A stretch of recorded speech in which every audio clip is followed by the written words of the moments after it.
right. And welcome to another episode of the Gaby U show. I am your host, Gaby U, and today I have an amazing guest, Dr. Natacha Simon. And I'm going to talk to you guys a little bit about her, and then we will dive into the show today. So, Dr. Simon-Christie, she has over the 20 years have established herself as a veteran in healthcare, specializing in anesthesiology. Known for her bedside manner, Dr. Simon-Christie leveraged holistic assessment and specific actions to move patients from disease to healthy, helping them achieve favorable results, which ultimately changed the trajectory of their lives. So she's not a stranger to achieving her own ambitious results. She has helped many people to apply the same methodology to push past all these challenges, taking the wheel and crushing every goal. As colleagues and other professionals sought her wisdom, she realized that her technique, when structured properly, could apply to anyone in any situation. This inspired her to start her career empowerment business to share her goal achievement expertise and teach professionals how to set and achieve their goals to build the life they want. Known for her candid, no-nonsense, wrapped-in-love approach, Dr. Simon-Christie has expanded her coaching services to help ambitious career-driven moms learn how to create a fulfilling career plan, set ambitious goals, break through any ceiling, and achieve their greatest impact. Here we go. This is Dr. Natacha Simon. Welcome, welcome. Thank you so much, Gaby. I appreciate this. Thank you for sharing me with your audience. Yes, yes. We are so happy to have you today here. So, before we get started, the things we're going to talk about, I like to do like what we call the icebreaker questions. I'm going to ask you first, what is your favorite food? I'm asking this to all my guests because I love food, I love cooking, and maybe I can probably start cooking the food or what food you like. So what is your favorite food? My favorite food right now, rice and beans. Ooh, rice and beans, okay. It is. And you know what? My grandmother, who is still alive, she's 97, but she doesn't cook anymore. Okay. And rice and beans was one of her staples. Yes. And so I find that because I cannot get it, I really crave it. So it's become my favorite. Okay. So what kind of beans? My favorite beans are black beans. Oh, me too. That has now become my favorite now. And my family, I think they now love it. It used to be we do kidney beans, but now black beans. Yeah. Yeah.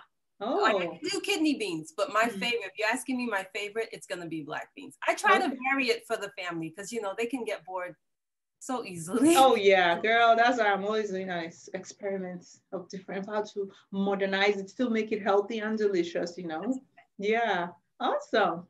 Okay, so the next thing I'm going to ask you, what is your favorite quotes? Because I love quotes. I think quotes have saved my life. So what is your favorite? I know you probably have many, but that's one favorite one. I have many, but my favorite quote is Proverbs 29:18. Okay. Where there is no vision, the people perish. Oh, yes. That's a good one. That's my favorite. Yes.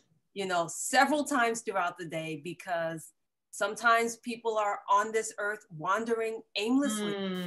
No vision, no passion, nothing. And you perish.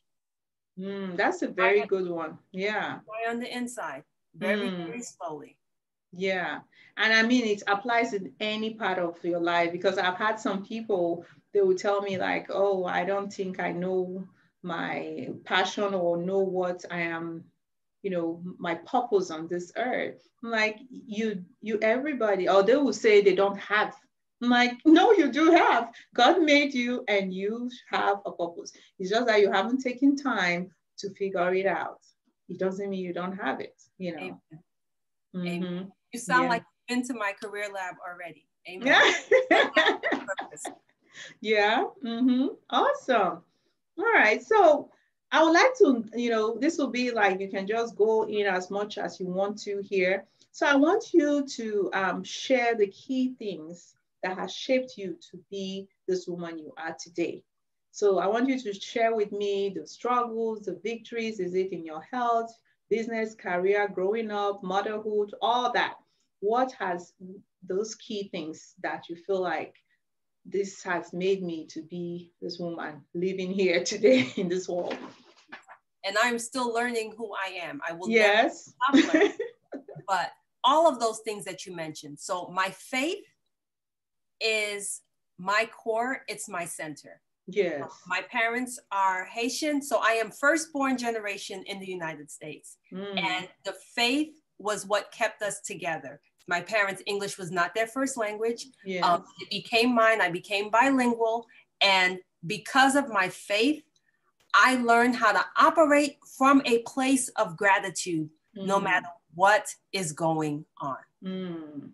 That keeps me centered even today, because there are multiple struggles. I struggled as a kid, high school, college. There's so many things. I could go on for hours as to trying to figure out who you are, trying to figure out if you belong.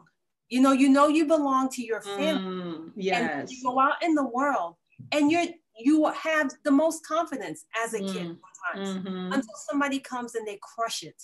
Oh, yeah. Why is your hair like that? Why do you wear ribbons? Traditional. My mom combed our hair until we probably fought not to comb it. To wear ribbons was just a way of looking clean and proper. And to have someone not understand that part of my culture, yeah, wearing that can crush you. But I learned to operate from a place of gratitude, no matter what is going on in life. Yes. God has put us in a place where he's always good to me. He's always good to me.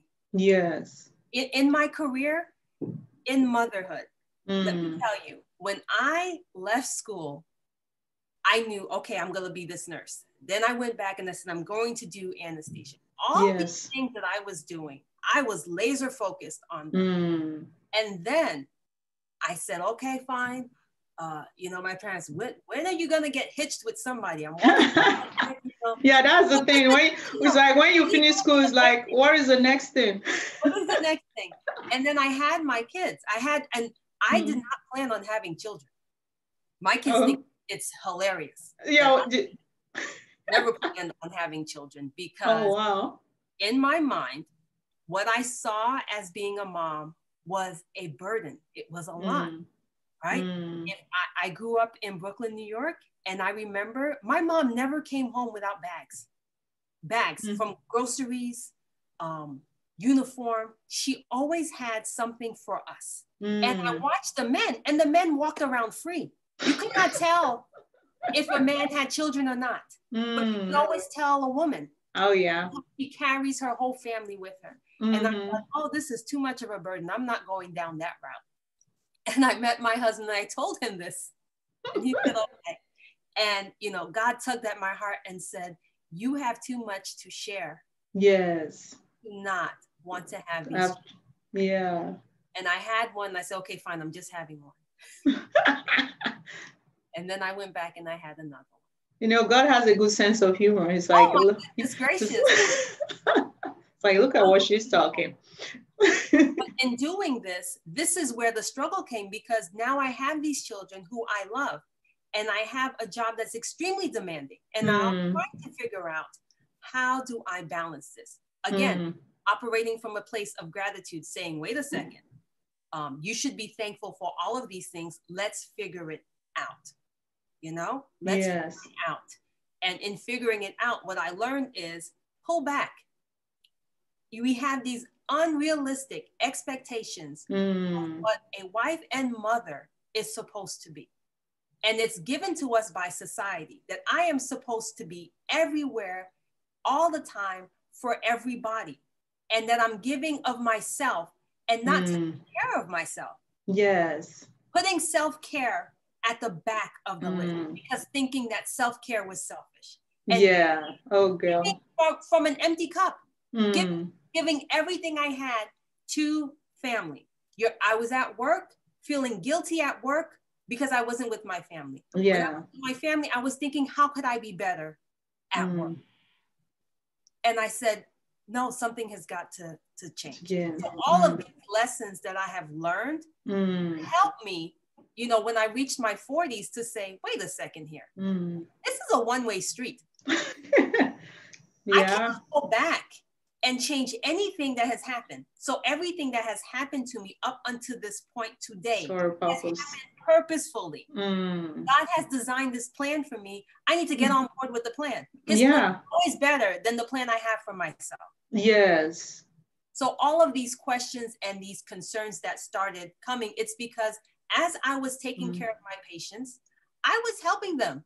Yeah. With my colleagues kept saying, you know, I'm thinking about doing this. And then I would say, well, why don't you do A, B, C, and D first? And little by little, people would come and say, oh, go ask Dr. Simon-Christie because she's going to tell you exactly what you need to do. And this is what I did when I was supposed to be on break. Yeah, you are there doing your own consulting. My own consultations. Little by little. And I said, oh, I wasn't paying attention to God's message to me. He's trying to tell me, this is what I need for you to do. Yes. And I had to take that leap of faith and say, I need to start this. I need to start this. I need to share these gifts because this is what I am passionate about. Yes. And, you know, passion doesn't come from what you love to do. That's just one piece. Yes. Passion comes from doing something that you love to do that helps other people. Exactly. That's what it is. And I love helping my working moms figure out a balance. Yeah. Figure this whole thing out. Quiet the noise of society. You know, we're in the middle of COVID-19. It's huge. It is a pandemic. And what the world is realizing is that they thought that the moms who were working were having it all because they thought the moms are working, right? Now they're making their own money and they're equal partners in the household. Yes. COVID has revealed to us that moms are still the caretakers. Oh, yeah. And this is where the shift comes because now we're working outside the home, but trying to figure out how we're going to educate our children. That's on the mom, right? And the moms have pulled back from the working society saying, no, I have to be at home with my children. Yeah. Because we were always the ones. It was just this veil showing us that, oh, you know, you guys are equal now. And it's like, no. Look at what COVID showed us. Yes. The mom saying, no, these are my children. If the daycare is closed, I have to be home. I have to figure out a way to work and still take care of my kids. We are always balancing that, even with support, even with my husband, we are always balancing because naturally, I want my kids taken care of first. Yes. And I know that they are okay, I cannot move forward. No, exactly. You're only as happy as your most miserable child. Yes. It doesn't matter if one is doing great. The one, it's like the prodigal son, the one that is struggling, you are right there in the struggle with them. That's right. Girl, you just nailed on so many things. Like, I'm just like, oh my goodness.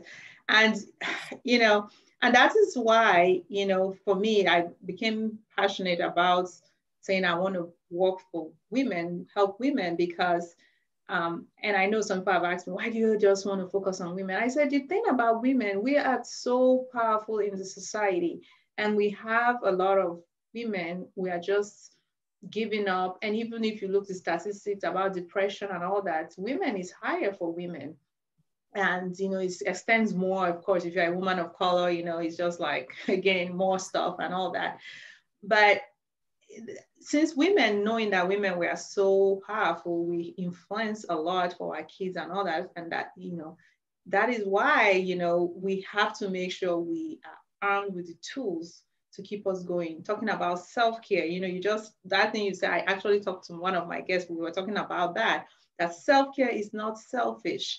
And she's also a nurse practitioner, and she talked about it, how she has to educate her clients because the way they feel like self-care is selfish. And it's unfortunate, a lot of women were thinking, I can't do this, I can't do that. And not, you say you cannot pour from an empty cup. You gotta fill yourself. If you know you are meant to do more, to give a lot for your kids, your family, and all that, then you cannot just drain yourself. And how are you going to help?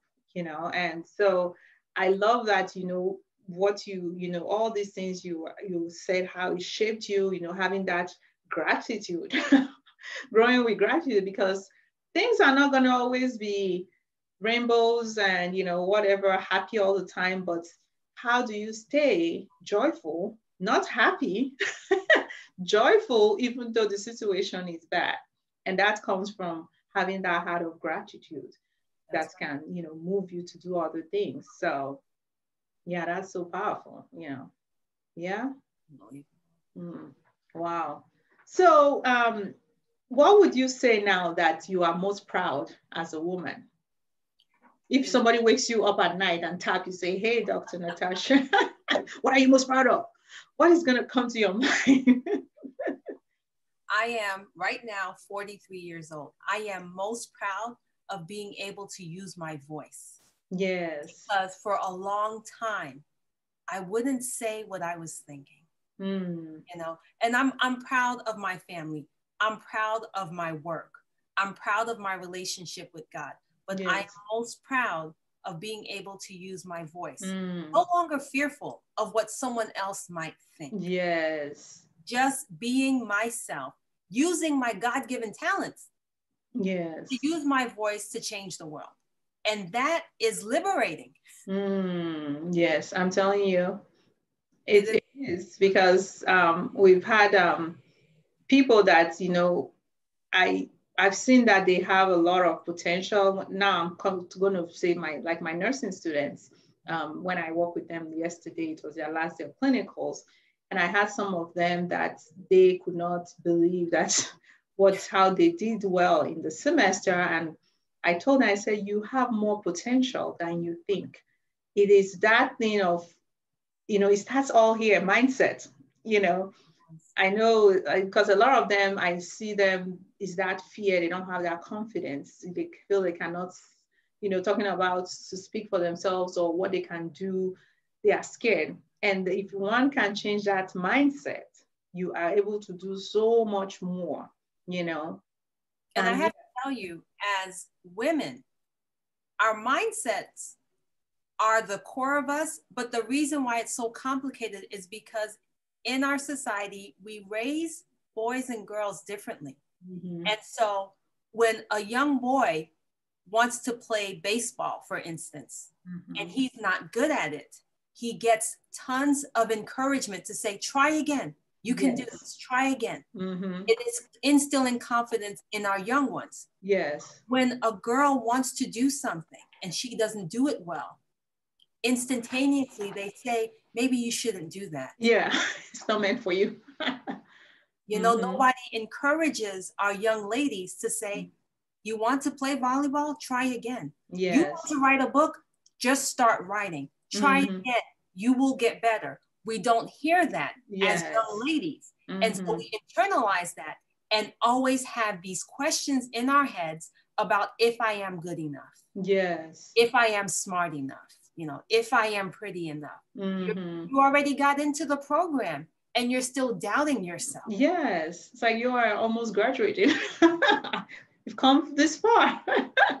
It takes a long time to reshift your mindset. And so I work with working moms because I know working moms also have daughters. And I don't want that lack of confidence to keep going to the next generation. Oh yeah, girl, you just hit the nail on the head, because that is the same thing that, because I have 3 daughters, and one son who is the baby.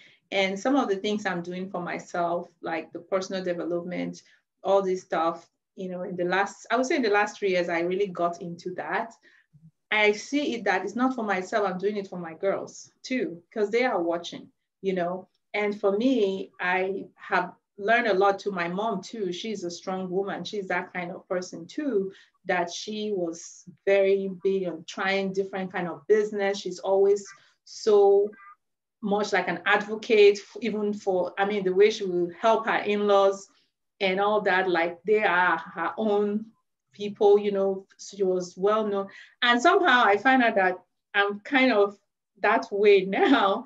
And of course, you know, when you work with this family dynamics, you get some bad things that happen, and, you know, with your in-laws, or, you know, some things, all these frictions. And she will talk to me and she's like, you are just like me, you know, I know what you're going through. I have been there, but that should not put you down. You know what you did was from your heart. And sometimes, unfortunate, people will not, you know, not know, but it doesn't mean you are the person. And I have learned that, because there's sometimes, you know, I would say I'm somebody that's a recovering people person. Have to, people pleaser. I mean, people pleaser, recovering people pleaser, you know, and now I, you know, so all this thing I'm doing for myself, I'm doing it because I'm saying I'm doing it for my daughters, because I see them now as they grow to be young women.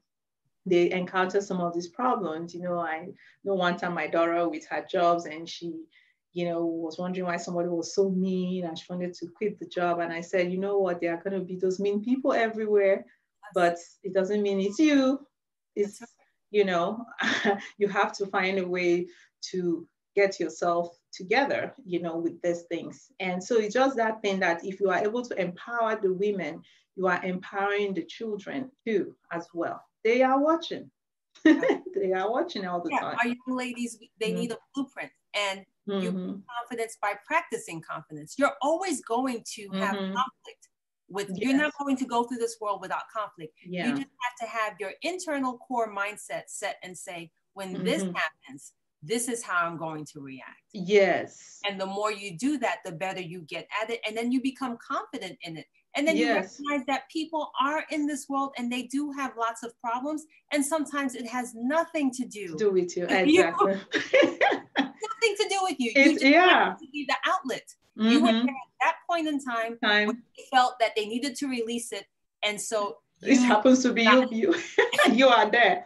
And that's the thing. There's one quote they said, I don't know how they put it. It said, you cannot control what happens to you, but you can control how you react to it. Absolutely. You know, that's one of my YouTube videos, and it was, you have the control. Always. You always have the control. You have to recognize that there are external factors that you cannot control, but you can always control the internal factor. That's right.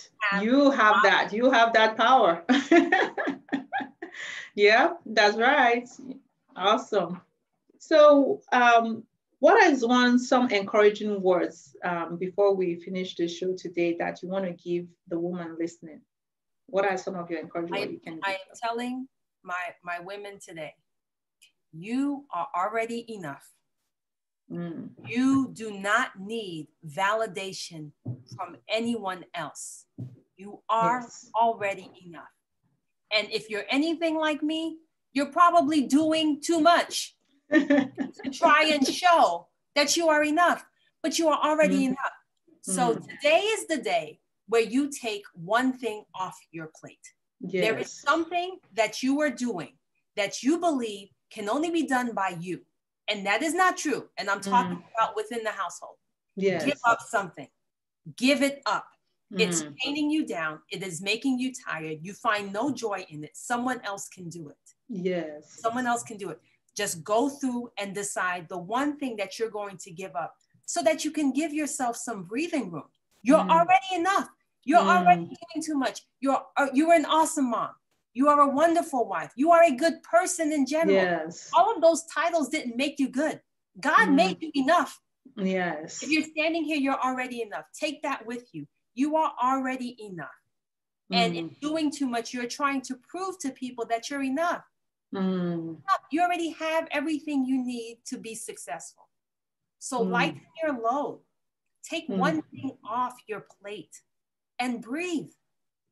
This is one life that you have to live. You cannot come back. None of us are coming back. None of us are coming back. And we know this. So let's start living as if we know today is the only day that I have. So let me not try and get everything done. Let me try and get the most important things done. Yes. And let the people who are around me know that I love them. Yes. I love them. That is great. That is powerful. Awesome. You guys are hearing that? Okay. Awesome. So, what are the moments?